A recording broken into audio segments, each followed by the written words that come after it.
During the pandemic, when that happened, for obvious reasons, streaming really exploded. We saw numbers go up across the board with all the streaming services, some more than other, because everybody was stuck at home. And it kind of created delusions of grandeur, I think, for a lot of thinking, this is the way it's always going to be. Well, not really. As we've seen in the last 6 months to a year, the rate of growth on streaming has slowed. Netflix has lost tens of billions of dollars with their stock drop and all that kind of their valuation going down. Disney, even Disney Plus, has had struggles with really dismal kind of earnings reports and things like this. Well, Disney still had put out these big projections about where their streaming numbers are going to go. Well, according to a new report, it sounds like Disney is about to walk back those predictions.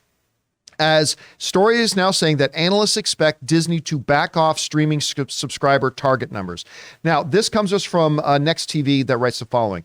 The Walt Disney Company will bite the bullet and back off from its aggressive subscriber growth targets on once and future CEO Bob Iger's first earnings call since returning to the company. Wells Fargo analyst Steve Callahan predicts Iger will try to balance Wall Street's disappointment over the lower subscriber target with cost cutting at the company's money-losing direct-to-consumer business.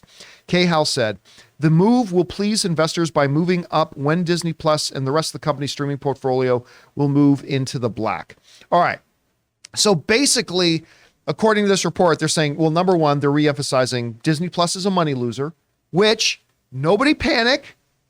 Remember back when Disney was launching, we said these things are by design. They're going to be money losers for their first X number of years that they run.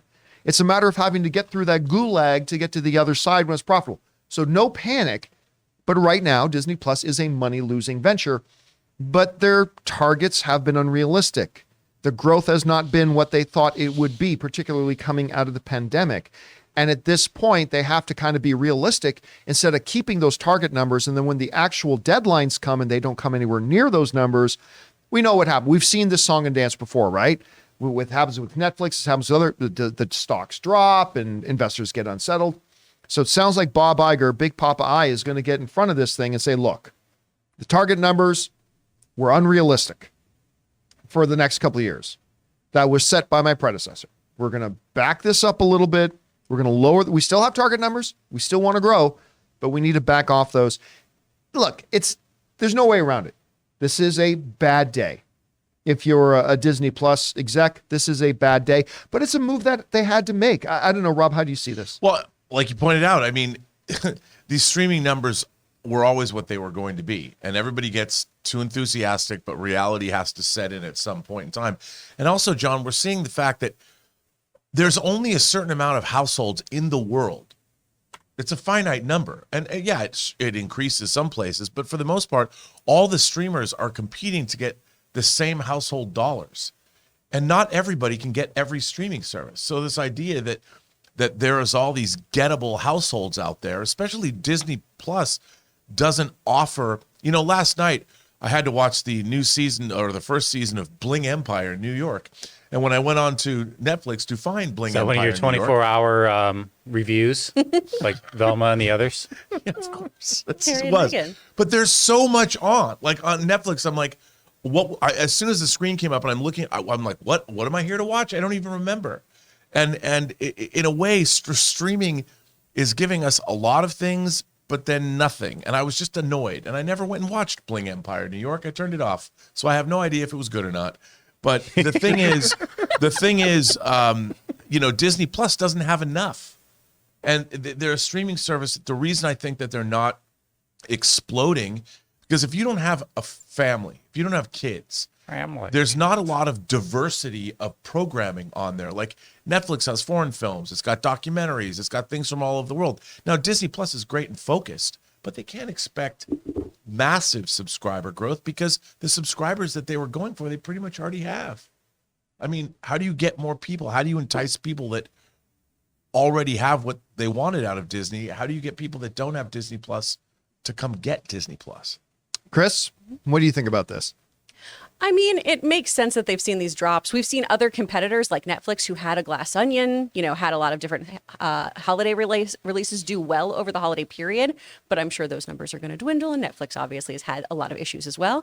But Disney, I think, to Rob's point, they have a market that they can focus on very much so, because for people like me, millennials, this is exactly what you want. A lovely mix of nostalgia and a lot of the stories that you enjoy being told too. I think they need to really push their marketing towards that, because a lot of times too, and we've seen this with a lot of folks at Disney when they focus on making it quote unquote family friendly. Look, a family's whatever you make it. It doesn't mean you have to have kids. I'm a family of two in my household, right? There's a lot of stuff that I want to watch that includes animation, that includes children's fare, right? A lot of my classic cartoons that I grew up with, and then a lot of these fun Star Wars things as well. I think if they continue to expand what it means to have a property under the House of Mouse, they can do really, really well here. They constantly shoot themselves in the foot by saying, no, Disney can only be this. And that is one of the things that I think Bob Iger really suffers from, as much as I love Iger, is that these things don't have to be all squeaky clean. We can have some fun in here too, and we can diversify the portfolio. See, I liked the initial strategy, which was have the family-friendly stuff on Disney Plus, and have Hulu there on the side for a lot of this edgier, more adult content. I always liked the idea of that but it doesn't look like Hulu.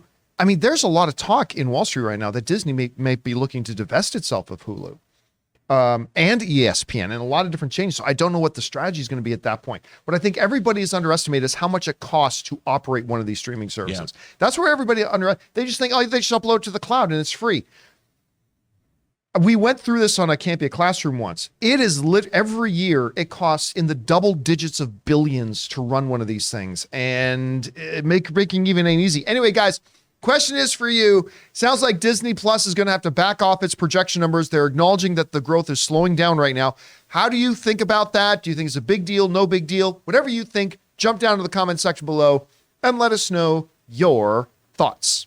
Guys, we want to thank a sponsor of this video, Mint Mobile. If saving more and spending less is one of your top goals for 2023, why are you still paying insane amounts of money every month for your phone bill? Switching to Mint Mobile is the easiest way to save money this year. As the first company to sell premium wireless service online only, Mint Mobile lets you order from home and save a ton, with phone plans starting at just $15 a month. Guys, I have told you before that when I was on one of the major phone carriers, I was spending literally 3 times as much every month, and switching to Mint Mobile couldn't have been easier. So for people just looking to save some extra money this year, Mint Mobile offers premium wireless for just $15 a month. All plans come with unlimited talk and text plus high-speed data delivered on the nation's largest 5G network. You can use your own phone with any Mint Mobile plan and switch easily in just minutes with eSIM. To get your new wireless plan for just $15 a month and get the plan shipped to your door for free, go to mintmobile.com/Campea. That's mintmobile.com/Campea. Cut your wireless bill to just $15 a month at mintmobile.com/Campea.